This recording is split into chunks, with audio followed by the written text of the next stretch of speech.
Elo ngak la em Mizo Idol nga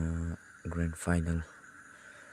tato rek na elo ham ne ding zo mun sama nang ne ti la o tin ero mun ka ti ai ni ding ga si ka ding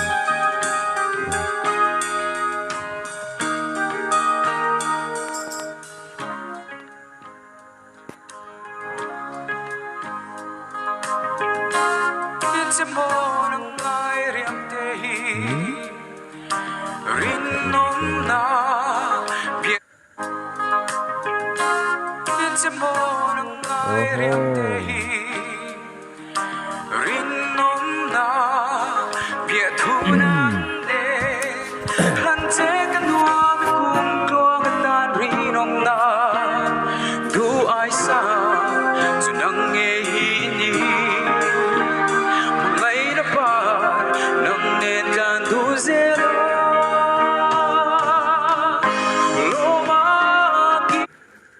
puta ari no khan atlak pel dim cho katine mai ting pang khalon fuk no do lein po kom sina lo hang an zo no ka de nang ne na in pom chu itan le katan alu persi mangai na da thei to lo tiam du ni fan nào mà tuan rồi tuôn dễ la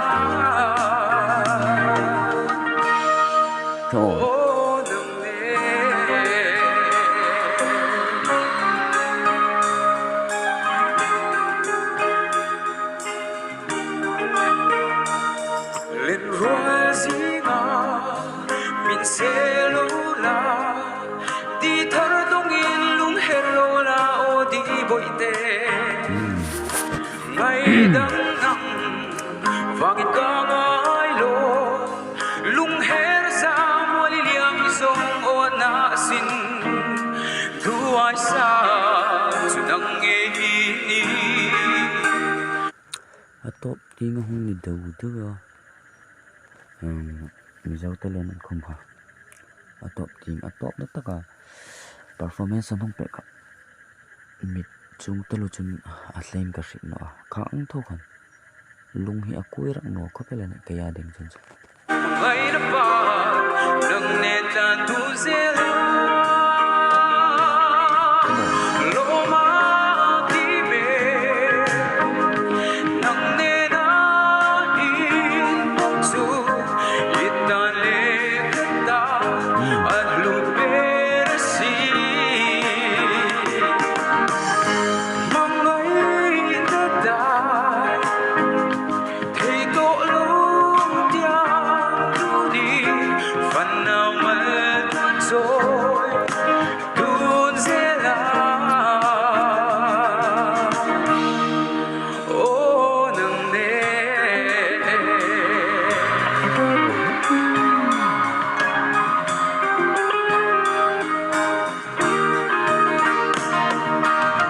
nâng nề run hun lên tung rem khôi xe phần nào mà tuôn rồi tu đi lệ la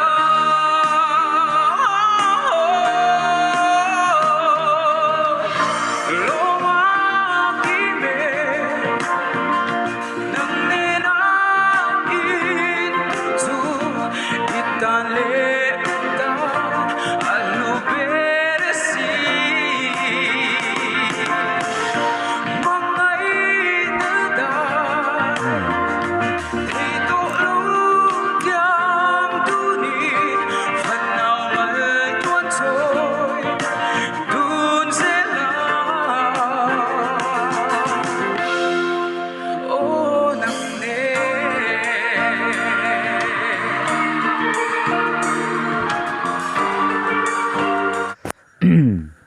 atop ting ni tak le him nervous do ma da ti ding uma top 3 lang an ni ta ba ka hin anong nervous deu khom ta nga ta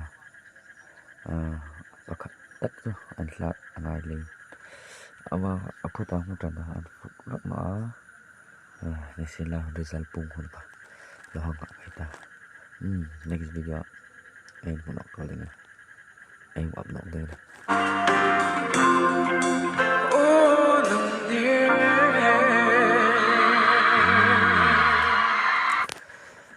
team nó tận chung nó chú